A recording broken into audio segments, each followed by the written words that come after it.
Your panel's investigation looked at UNISA's assessments, and the institution was found wanting in a number of critical areas. It was found wanting in some of the areas that are essential in ensuring that the programs continue to provide the level of comfort that we expect as an institution. Poor attention to the standard of assessment with no clear plan to improve, that's an indictment. Well, Bongane, I am not wanting to discuss the specifics. The university can deal with that, but we as SAICA, I think, are concerned that some of the issues may not be operating as well as they should. And to that extent, we then give a rating to the institution.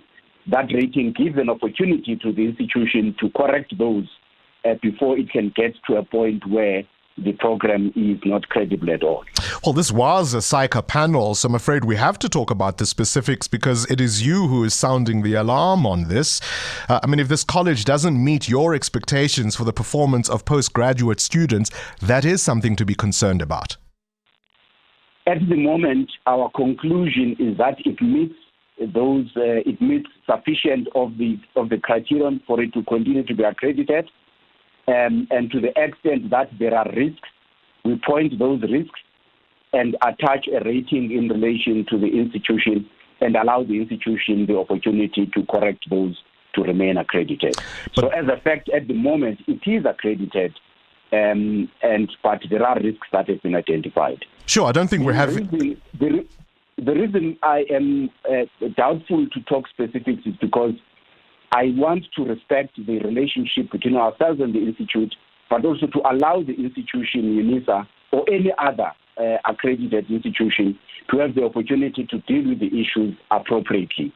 I do welcome your generosity in that regard, but we must also be quite honest with the public, particularly people who may be considering studying with this college. Sure, nobody's having a conversation about the loss of accreditation. We know they are accredited, but in terms of the rating, number one is a rating that meets SAICA expectations. Number two is a conditional accreditation. Number three means you're at the door. That's where they are. The point is, and again, I want to emphasize it, is that they are still accredited and they have an opportunity to correct. And as SAICA, we want to work with them to make sure that that happens.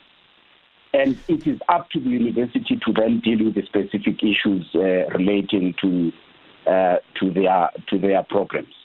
Let me put it differently then to you. If you're saying that even some of the academics in charge do not themselves meet the standards required for the positions they hold, either in experience or qualifications, I must ask the question, what does it take to lose SAICA accreditation then? Well, the accreditation model has got a set of criteria and a number of factors that we consider. And if you don't meet a certain threshold in relation to a totality of those criterions, you run the risk of being de-accredited. But if you are still comfortable with sufficient of those, we continue to accredit you, but we point out the risks. And this is not the first time we do this with any institution. So in as far as UNISA's case is concerned, we are pointing out the risks that are there, and we are inviting the university to address them. How much time do they have to fix it, and are you confident they can? The time it takes to fix these things could be long in some instances, but we need to have a plan in place immediately. We need to be comfortable as the institute that the plan makes sense and has got a chance of succeeding, and then we allow the plan to be rolled out by the university. So some things might be quick fix, but some things might take a bit of time. And then we allow regular follow-up visits that will enable us to see progress and so on. So you can't really put a specific time because different factors take different times to do so. There are medium issues they need to address, but there are also long-term issues that they need to address. 702. More than a radio station. Let's walk the talk.